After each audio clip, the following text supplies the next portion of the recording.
मैंने किसी का खून नहीं किया सर, मैं सच कह रहा हूँ। अगर तुमने खून नहीं किया है तो फिर तुम्हारा खून उस हथियार पे कैसे पंकज? मुझे नहीं पता सर। कैसे नहीं पता तुम्हें? हा? ये जो तुम्हारे हाथ पर चोट लगी है, ये जो खून का निशान है, वो चीख चीख के कह रहा है कि गुनहगार तुम ही हो पंकज, तुम हो। सर मैंने आपको बताया था सर, मैं ऑटो से जब ब्यूरो आ रहा था सब तब कटा था सर।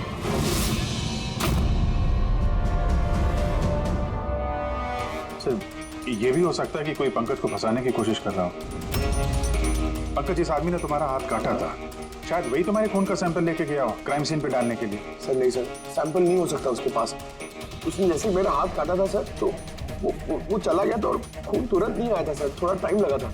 उसके पास मेरा सैंपल नहीं हो सकता सर। अगर तुम्हारा खून किसी ने नहीं किया तो फिर तुम्हारा खून क्राइम सीन पर सिर्फ एक ही तरीके से जा सकता है पंकज, और वो भी तब जब तुम वहां खून करने गए थे तब। ये क्या बात हुई साहब? सर अगर पंकज को झूठ बोलना होता, हमें गुमराह ही करना होता तो ये बोल सकता था कि इसका सैंपल कोई लेके चला गया है, मगर इसने सच बोला। इसका सच कोई मायने नहीं रखता क्या सर? हाँ अभिजीत, सच बहुत मायने रखता है, लेकिन फिलहाल इस केस का सच यही है, इस खून का एक ही सस्पेक्ट है और वो है पंकज।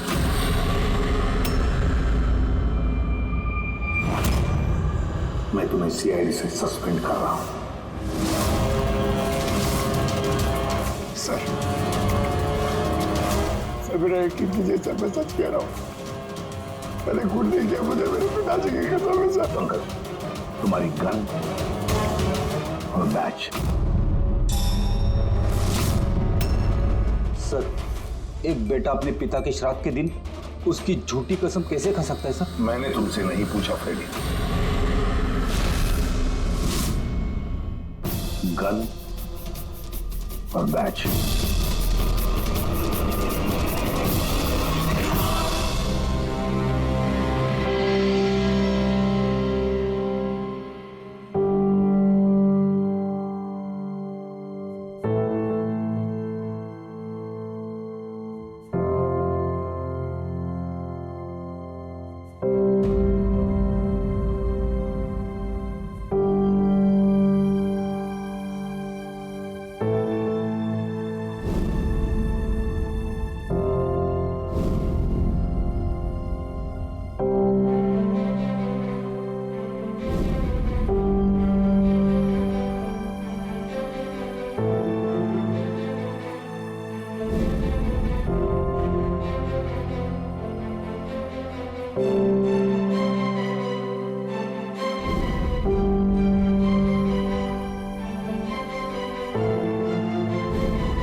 ये गलत हो रहा है,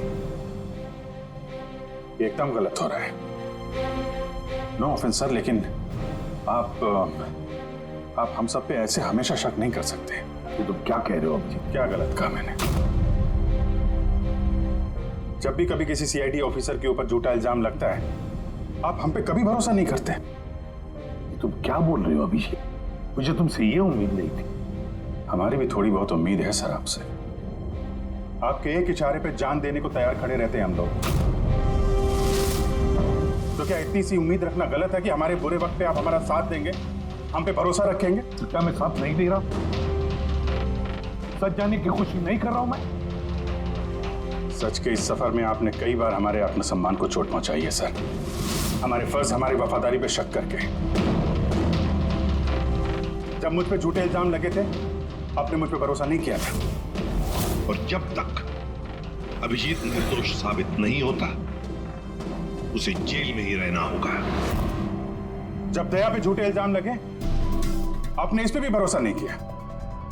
मगर शायद आप ही एक बात भूल गए, एक बार आप पे भी ऐसा झूठा इल्जाम लगा था।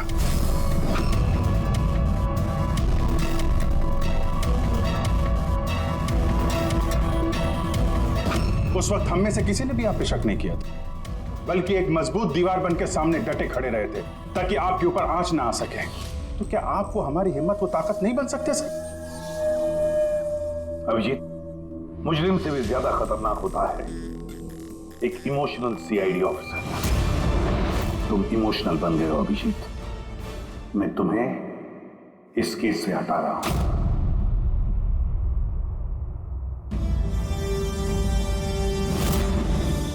दया, पूर्वी, अब से पंकज की केस तुम दोनों इन्वेस्टिगेट करोगे, सिर्फ और सिर्फ तुम दोनों।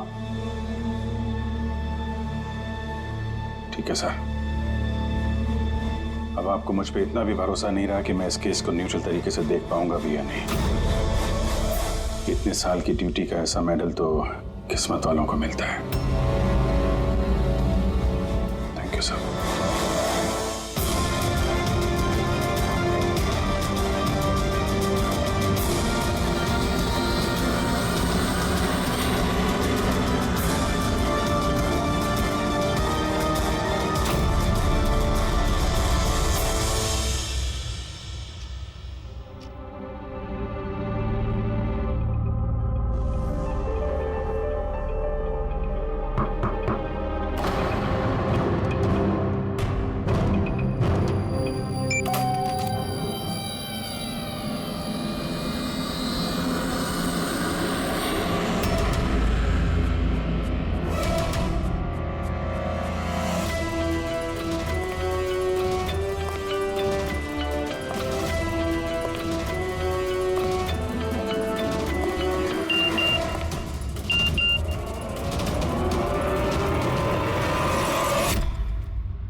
अपनी पीठ मेरी तरफ करके खड़े हो जाओ। चलो ये भी करके देख लेते हैं।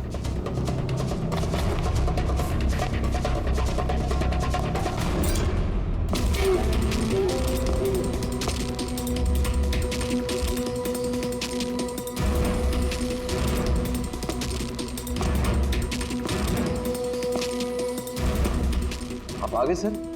मैं आप ही का इंतजार कर रहा था। आप देखिए वहां फाइल पड़ी है, उसमें पूरा फाइनेंशियल प्लान पड़ा हुआ है और मुझे पूरा यकीन है कि आपको बहुत पसंद आएगा।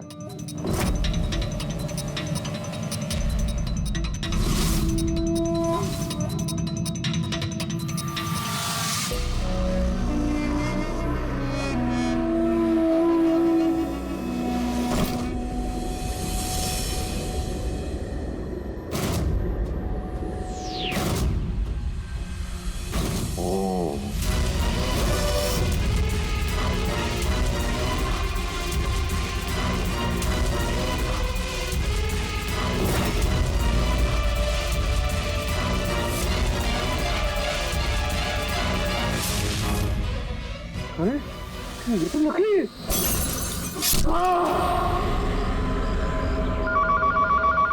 हेलो एसीपी प्रद्युमन ये कब? अच्छा ठीक है।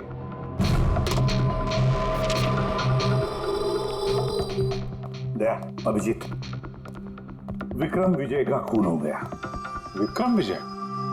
वो हवाला कांड वाला सर? वही विक्रम विजय आज तक कानून से बच के भाग रहा था। आज उसका कत्ल हुआ उसके ही घर में। एक ना एक दिन तो ये होना ही था सर, इतने सारे दुश्मन पाल रखे थे उसने।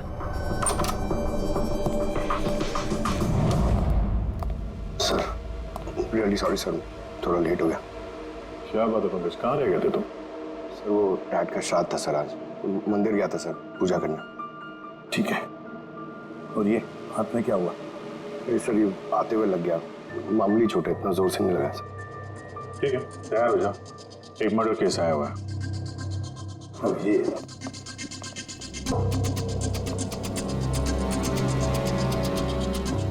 इसका मर्डर हुआ है बुरे। विक्रम विजय का।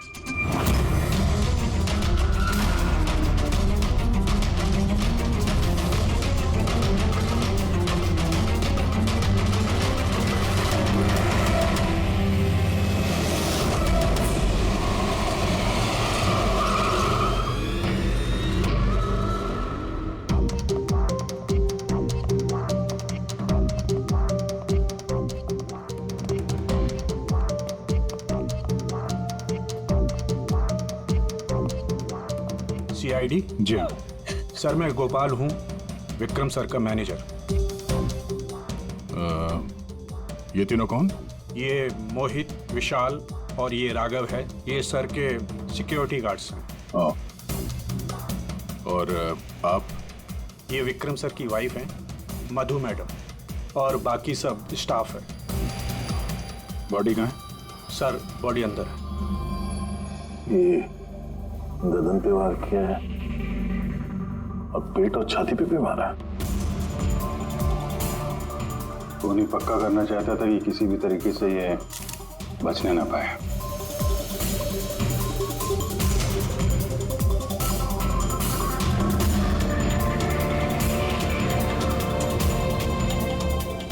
लगता है इससे हमला किया इस पे।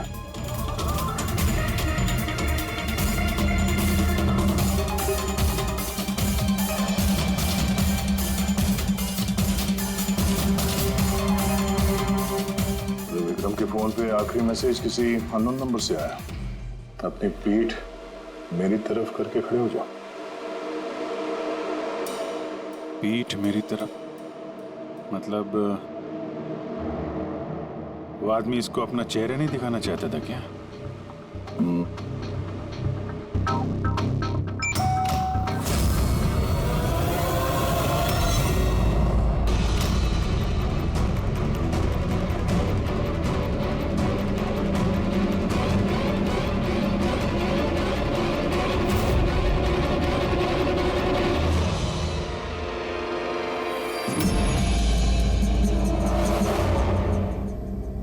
ये देखिए सर, फुलदान में से मुझे क्या मिला है? Audio recording device. करवा रहे थे, उस हिसाब से तो लग रहा था जैसे वो उनका बहुत खास क्लाइंट हो और वो सिर्फ विक्रम से ही मिलना चाहता था। ये क्लाइंट विक्रम के कांटेक्ट में आया कैसे? सर मेरी वजह से, उसने मुझे पहले कांटेक्ट किया था। वो विक्रम साहब का पूरा इतिहास बहुत अच्छी तरह से जानता था और विक्रम सर उसके इस होमवर्क से बहुत इम्प्रेस हुए और उन्होंने मुझसे मीटिंग फिक्स करने के लिए कहा। तो आप उससे पहले मिले थे? नहीं सर, उसने कॉल किया था और वो भी प्राइवेट नंबर से।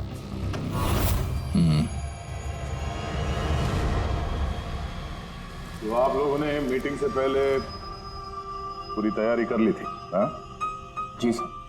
उस कमरे को अच्छी तरह से चेक कर लिया था? हाँ। तो फिर ये ऑडियो की रिकॉर्डिंग डिवाइस ये कमरे में कैसे पहुंची? सर ये कहाँ से आया? फ्लावर में। फ्लावर में? वो तो तूने चेक किया था ना मोहित? मैंने चेक किया था सर, लेकिन मुझे फ्लावर में दिखा नहीं था। दिखा नहीं था? जी नहीं। अच्छा, ऐसे कैसे दिखा नहीं था? ब्यूरो चल, वहां पे अच्छे अच्छे को दिखने लगता है।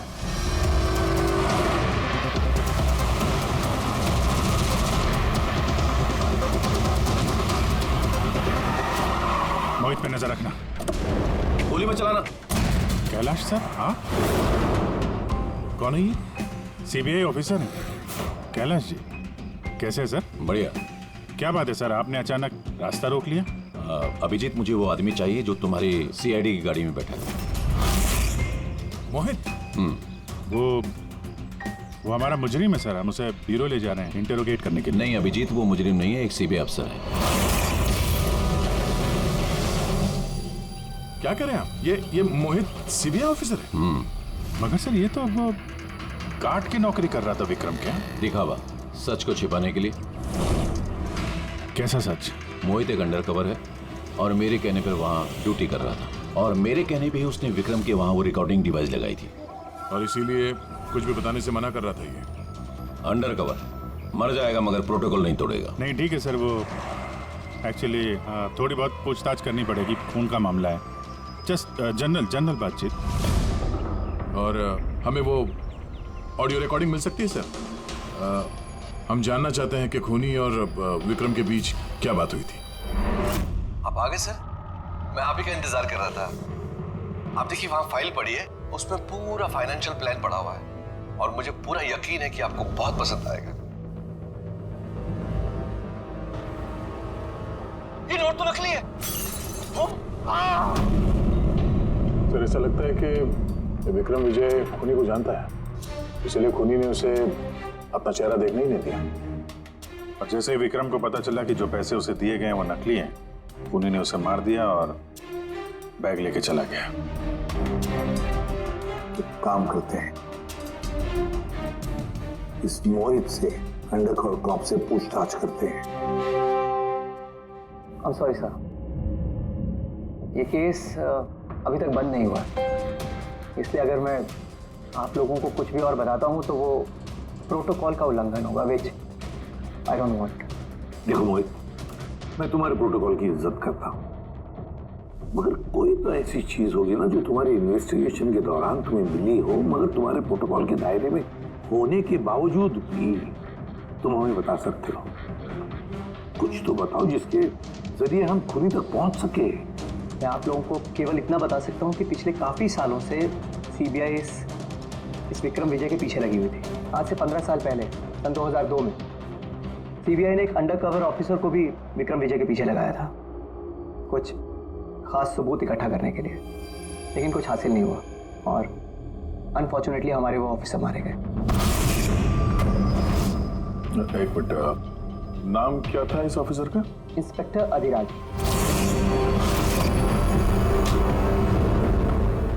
इंस्पेक्टर अधिराज। इस बोतल पे जो खून है, इस खून में विक्रम की डीएनए के अलावा किसी और का भी डीएनए। विक्रम के डीएनए के अलावा किसी और का भी डीएनए है? मेरे कहने का मतलब है कोई और भी था। कौन था सारुण के? तो अपने क्रिमिनल डाटाबेस में कंपेयर करके देखा, मैच करके देखा तूने? उसकी जरूरत नहीं पड़ी। जरूरत नहीं पड़ी का क्या मतलब है सारुण के? किसका डीएनए है वो? वो डीएनए पंकज का है। What? वो डीएनए पंकज का है? हमारे पंकज का? हमारे पंकज का। यार ये कैसे हो सकता है? CID officer Pankaj, CID officer Pankaj खून कर सकता है? हमारा एक ऑफिसर खून है। लेकिन सर पंकज खून क्यों करेगा? वही तो, सीआईडी ऑफिसर खून क्यों करेगा? सर, विक्रम के घर से 1 किलोमीटर की दूरी पर पुलिस को एक लावारिस मोटरसाइकिल मिली है सर। किसकी मोटरसाइकिल है वो? सर वो पंकज की है।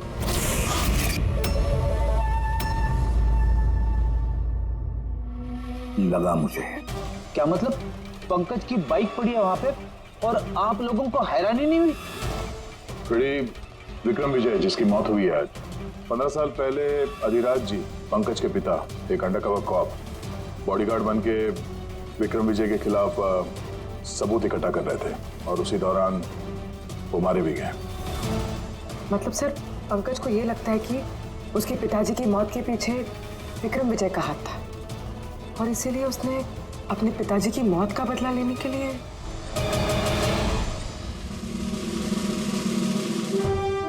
पंकज कहाँ है?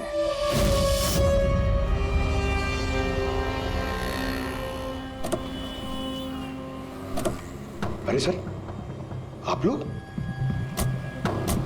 यही सवाल तो हम भी तुमसे पूछने वाले थे। तुम यहाँ क्या कर रहे हो? तुम तो बीमार थे ना? अरे सर, बाइक चोरी हो गई थी मेरी। ये सामने पुलिस स्टेशन में रिपोर्ट लिखाने आया था। ये देखिए। हमें पता है तुम्हारी बाइक कहाँ है। आप लोगों को कैसे पता सर? तुम्हारी बाइक विक्रम विजय के घर के पास मिली है। वही विक्रम विजय जो तुम्हारे पिता का खूनी है। जब ब्यूरो में एसीपी साहब ने बताया कि विक्रम विजय का खून हुआ है, तो तुम्हें पता था ना कि वही विक्रम विजय है? हाँ सर। अरे तो ब्यूरो में क्यों नहीं बताया तुमने? तुम्हें बताना चाहिए था ना कि विक्रम विजय तुम्हारे पिता का खूनी है। सर, डैड का श्राद्ध था सर। मंदिर से ब्यूरो आ रहा था, उनके बारे में सोच रहा था, ये न्यूज आ गई। एकदम हिल गया था सर, समझ में नहीं आ रहा था क्या करूं। और ये हाथ जो तुम्हारा कटा हुआ है, एग्जैक्टली हुआ क्या था? सर, ये तो जब मैं मंदिर से ऑटो पकड़ के आ रहा था,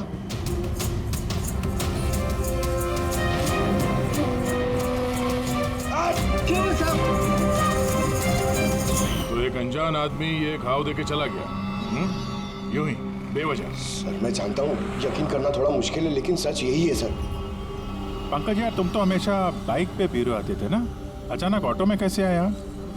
अचानक नहीं सर, मेरी बाइक तो 2 दिन से खराब पड़ी है। तो तुम्हारी खराब पड़ी हुई बाइक कोई लेकर गया, उसने उसे रिपेयर करवाया और ठीक होने के बाद उसे एक लावारिस जगह पे छोड़ दिया। वो भी संयोग से एक ऐसे इंसान के घर के पास छोड़ दिया जिसका आज ही खून हुआ, और जो तुम्हारे पिता का खूनी भी है। सर, आप लोग मुझ पे शक कर रहे हैं? आप लोग को लग रहा है उस विक्रम विजय को मैंने मारा है?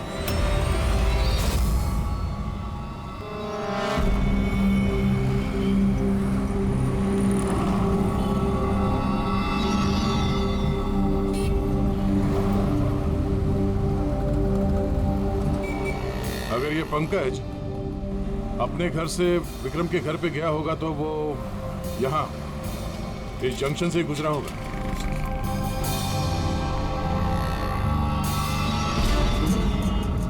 सर, सिग्नल पे सीसीटीवी कैमरा लगा हुआ है।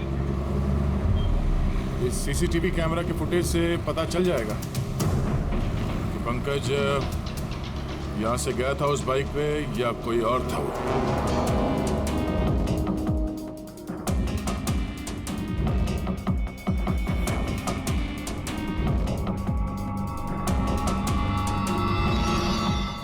एक मिनट रिवाइंड करना,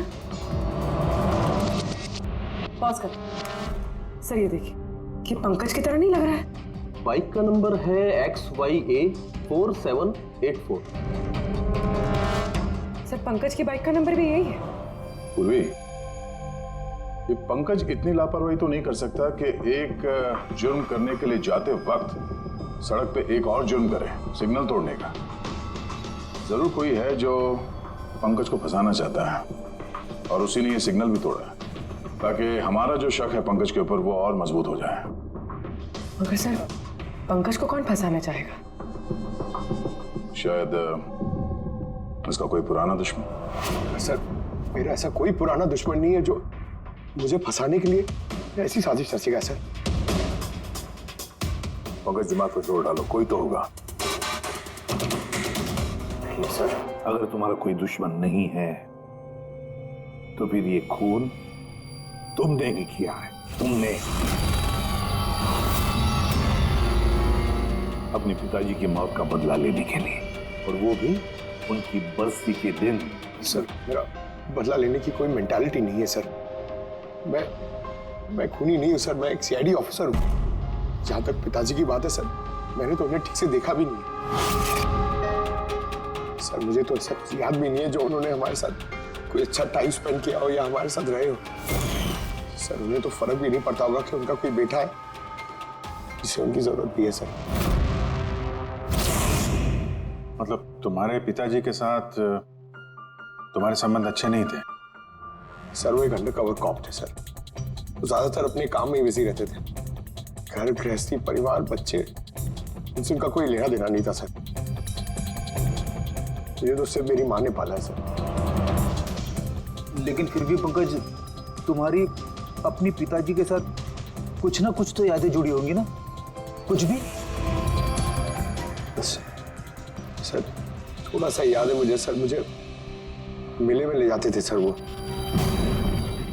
मगर मेले में ले जाने से पहले सर वो मुझे हॉस्पिटल ले जाते थे हमेशा। हॉस्पिटल में? वो क्यों? शायद बचपन में वो बहुत बीमार रहता था और वो हॉस्पिटल ले जाते थे और मुझे बहुत दर्द होता था सर। दर्द? पंकज, कहाँ दर्द होता था? सर पीठ में, यहाँ पे सर। पीठ में? पंकज, डॉक्टर क्या करते थे पीठ में? नहीं सर, ऐसा कुछ याद नहीं आ रहा सर। याद करो पंकज, याद करो। सोचो क्या करते थे? तुम्हारी पीठ में इंजेक्शन लगाते थे या पीठ में से खून निकालते थे? क्या करते थे? याद करो। सर ड्रिल मशीन से कुछ करते थे सर हॉस्पिटल में। क्या कहा? ड्रिल मशीन से? और उसके बाद तुम्हें पीठ में दर्द होता था? बहुत दर्द होता था सर, मैं हफ्तों तक सीधे बैठ भी नहीं पाता था। और फिर घर जाने के बाद तुम्हें नींद सी आती थी, कुछ अजीब सा लगता था, चक्कर आता था? हाँ सर। मेले में भी जब मैं घूमने जाता था तो नींद में ही रहता था सर, ऐसे चक्कर आते रहते थे सर बस। लेकिन सर इस बात का इस केस से क्या लेना देना? लेना देना है बॉस। मुझे लगता है इसके पिताजी ने इसकी बहुत छोटी उम्र में इसका बोन मैरो डोनेट करवा दिया था। लेकिन सर बच्चों का बोन मैरो डोनेट करवाना तो गैर कानूनी है ना? गैर कानूनी है, लेकिन मुझे लगता है बॉस पैसे की वजह से या किसी भी और वजह से उस डॉक्टर ने इसके पिताजी के लिए ये सब कुछ किया था। वो ठीक है सर, लेकिन मेरी समझ में अभी भी ये नहीं आ रहा है कि इस बात का इस केस से क्या कनेक्शन है? कनेक्शन ऐसे है पूर्वी कि कई बार जब बोन मैरो डोनेट किया जाता है तो जिसे बोन मैरो डोनेट किया जा रहा है उस व्यक्ति को ह्यूमन काइमेरिज्म हो जाता है। ह्यूमन काइमेरिज्म? ये क्या है सर साहब? यूं समझो कि जिस व्यक्ति को बोन मैरो डोनेट किया जा रहा है उस व्यक्ति के शरीर में 2 डीएनए पैदा हो जाते हैं।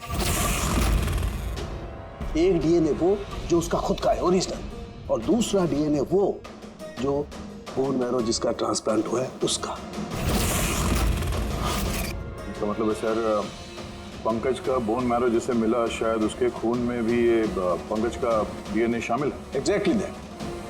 बस मुझे लगता है कोई बहुत ही खास होगा वो जिसके लिए पंकज के पिताजी ने ये सब कुछ किया।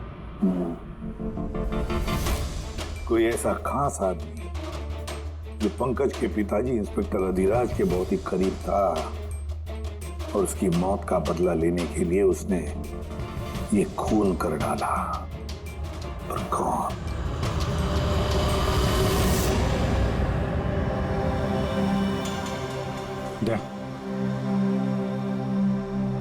Hi sir. हेलो अभिजीत। हाय दया, कैसे हो? गुड। सॉरी आपको यहाँ ऐसी जगह पे बुलाना पड़ा। अभिजीत, जो इन्फॉर्मेशन तुमको चाहिए थी वो ना तो सीआईडी ऑफिस में दी जा सकती थी और ना मेरे ऑफिस में। थैंक यू सर आपकी मदद के लिए। पंकज एक ईमानदार ऑफिसर है सर, और आपकी मदद से शायद हम उसकी बेगुनाही साबित कर पाए। अभिजीत, तुम्हें याद है एक खतरनाक मुजरिम था राका, उसको पकड़ने में तुमने मेरी मदद की थी, तो समझ लो मैं उसी का बदला चुका रहा हूं। दोस्ती में बदले नहीं चुकाए जाते सर। एक्चुअली हमें पंकज के पिता इंस्पेक्टर अधिराज जी के बारे में जानकारी चाहिए, जितनी भी आप दे सकें। आपने काम किया है ना इंस्पेक्टर अधिराज के साथ? हाँ दया, अधिराज बहुत ही ईमानदार अफसर था और बहादुर भी। मुझे तो ये कहने में गर्व होता है कि हमने एक साथ काम किया। सर एक्चुअली हमें ये पता करना था कि उनके अंडरकवर मिशन के दौरान उनके कभी किसी से कोई खास रिश्ते बने थे। I mean, कोई नया परिवार, ऐसा कुछ अभिजीत, ये जो अंडरकवर की दोहरी जिंदगी होती है, मुश्किल होता है जीना। एक पुलिस वाला भी तो इंसान ही होता है ना, और उसे भी वो चौकट कभी कभी नहीं लगनी चाहिए जो वो लांग गए। मतलब उनको भी किसी से प्यार हुआ था? उनका कोई दूसरा परिवार भी था? हाँ, अधिराज की दूसरी पत्नी बच्चे को जन्म देने के बाद गुजर गई। ओह, और अधिराज जी की मौत के बाद इस दूसरे बच्चे का क्या हुआ? ये राज हमेशा राज ही बना रहा कि अधिराज ने उस दूसरे बच्चे को कहाँ रखा, कैसे पाला, और वो बच्चा कहाँ गया, कभी किसी को नहीं मिला। और ये जो बच्चा है दूसरी शादी से, क्या उम्र रही होगी उसकी? ये पंकज से कोई 2-3 साल बड़ा होगा। शादी पंकज की माँ से पहले हुई थी, पर बच्चा दूसरी बीवी से पहले हुआ था। शायद उसे कोई बीमारी होगी जिसकी वजह से अधिराज जी ने पंकज का बोन मैरो उसे दिलवाया होगा। और अपने पिता की मौत का बदला लेने के लिए खून शायद पंकज के सौतेले भाई ने किया है। पर अब सवाल ये उठता है कि पंकज का ये सौतेला भाई है कौन, और अभी कहाँ है? मुझे कुछ अंदाजा हो रहा है कि क्या हुआ होगा उसके साथ। कैलाश जी, हमें एक मदद और चाहिए। इस अंडरकवर मिशन के दौरान और कौन कौन लोग थे आपके साथ, उन सब की जानकारी चाहिए, और अधिराज जी की पूरी कुंडली भी। अभिजीत, ये जरा मुश्किल होगा। जानता हूँ सर, ये थोड़ा मुश्किल है, लेकिन किसी की बेगुनाही साबित करनी है, और आप यकीन रखिए ये सारी इंफॉर्मेशन हमारे बीच में रहेगी, बस।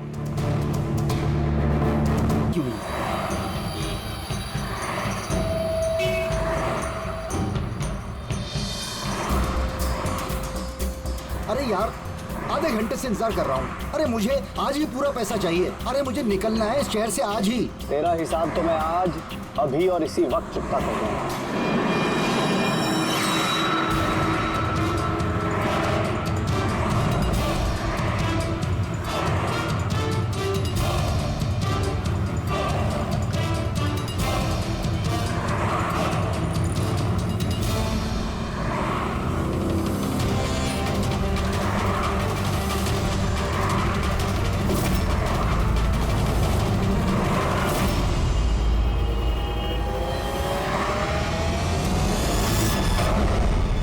तेरा अकाउंट सीआईडी बंद करेगी। ये सर के सिक्योरिटी गार्ड्स हैं।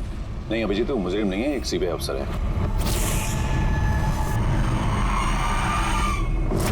पिता के कर्ज को पूरा करना हर बेटे का धर्म होता है सर,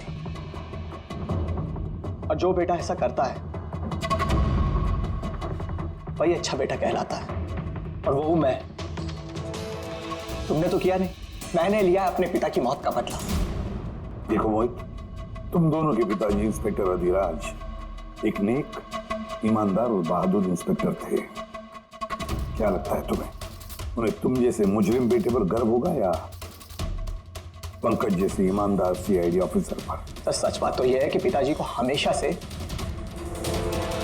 इस पंकज पर गर्व था, और प्यार भी वो इससे ही ज्यादा करते थे। मुझे तो उन्होंने अनाथ आश्रम में डाल दिया था सर, ताकि उनके दूसरे परिवार पे कोई आंच ना आ सके। वो ये बात बताती तो हमारे पास आई क्यों नहीं? मैं तो भाई हूं तुम्हारा यार। हम दोनों मिलकर पकड़ते विक्रम को, और कानून के रास्ते। नहीं चाहिए थी मुझे तुम्हारी मदद। हमारे पिताजी के कातिल को कैसे पकड़ना है और कैसे उससे बदला लेना है, ये सारी प्लानिंग मैंने कर रखी थी सर, बहुत सालों से। और यही कारण है कि मैं सीबीआई ऑफिसर बना, और ठीक हमारे पिताजी की तरह ही एक अंडरकवर ऑपरेशन पे गया विक्रम विजय के खिलाफ। लेकिन इस बार उसे सजा दिलवाने के लिए नहीं सर, बल्कि उसे खत्म करने के लिए। एक सीबीआई ऑफिसर होकर भी तुमने जुर्म किया। तुम जैसे लोगों की वजह से ही लोग कानून पर विश्वास करने से कतराते हैं। इस काम में केतन ने तुम्हारी मदद की थी ना? हाँ सर, केतन भी मेरे पिताजी के साथ काम करता था।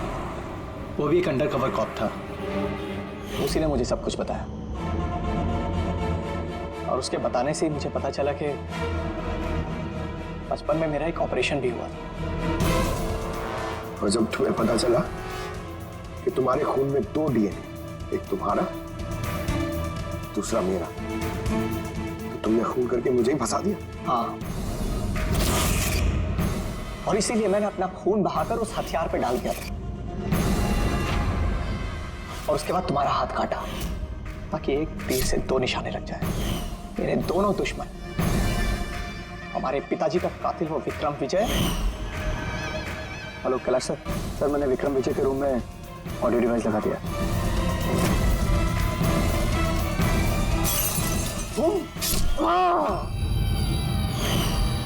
और तुमसे इतनी नफरत क्यों है तुम्हें भाई? क्यों ना करो तुमसे नफरत? आज तक सब कुछ तो तुम्हें मिला है। हमारे पिताजी का नाम, उनका प्यार, उनकी इज्जत, सब कुछ। और दुख की बात तो यह है कि ये सब कुछ मिलने के बाद भी तुम्हें इतना सा भी होश नहीं था कि हमारे पिताजी का कातिल है कौन। अगर आज मैं नहीं होता तो हम दोनों के पिताजी का कातिल आज भी जिंदा होता और खुला घूम रहा होता। और तुम्हें क्या मिला मोहित? जेल? और खून करके तुम्हारे पिताजी को क्या मिला मरने के बाद? शर्मिंदगी? सर, एक बात पूछ सकता हूं आपसे? आप लोग मुझ तक पहुंचे कैसे? क्योंकि मैंने कोई कसर नहीं छोड़ी थी सारे सबूत पंकज के खिलाफ करने में। मोहित, हम जानते थे कि पंकज ऐसा कभी नहीं करेगा। और रही बात तुम तक पहुंचने की, जब हमें 2 डीएनए के बारे में पता चला तो हमने तुम्हारे पिताजी इंस्पेक्टर रजिराज का बैकग्राउंड चेक किया। उसमें हमें पता चला कि उनका और भी एक बेटा है, तुम। और फिर बस हमने उस बेटे की पूरी कुंडली निकाली, मतलब तुम्हारी। और फिर सारा मामला समझ में आ गया। बहुत गलत किया तुमने मोहित, बहुत गलत किया। कानून तुम्हें कड़ी से कड़ी सजा देगा, शायद उम्र कैद या फांसी।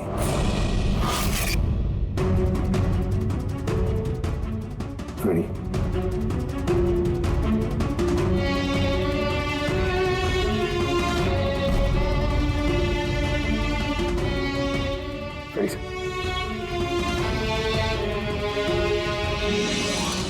मैं जानता हूं तुम्हारे दिल में सिर्फ मेरे लिए कड़वाहट है, मगर मुझे पता ही नहीं था कि मेरा कोई एक भाई है। मुझे नहीं मालूम कि तुम्हारे साथ क्या होने वाला, मगर तुम एक बात हमेशा याद रखना, मैं तुम्हारा इंतजार कर रहा हूं। I'll wait for you.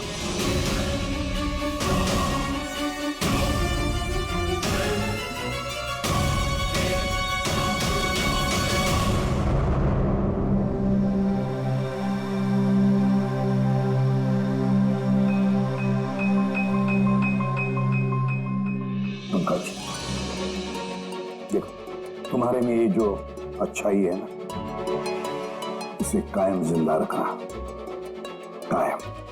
Welcome back to CID. Thank you sir. Sir, I am sorry sir. आप सही कह रहे थे, इमोशनल होके मैं कुछ जरूरत से ज्यादा ही बोल गया सर। I am sorry. देखो अभिजीत, तुम सब लोग मेरे लिए ना सिर्फ सीआईडी ऑफिसर्स हो, बल्कि मेरा गुरूर हो, मेरा आत्मविश्वास हो, मेरी ताकत हो। और एसीपी प्रद्युमन ने आज तक अपनी ताकत पर कभी शक नहीं किया और ना कभी करेगा। इम्तिहान की घड़ियां तो आती है और आती रहेंगी भी, मगर फर्ज की राह पर चलते वक्त अगर अपने बेटे पर भी गोली चलाना क्यों न पड़े, हाथ कांपने नहीं चाहिए।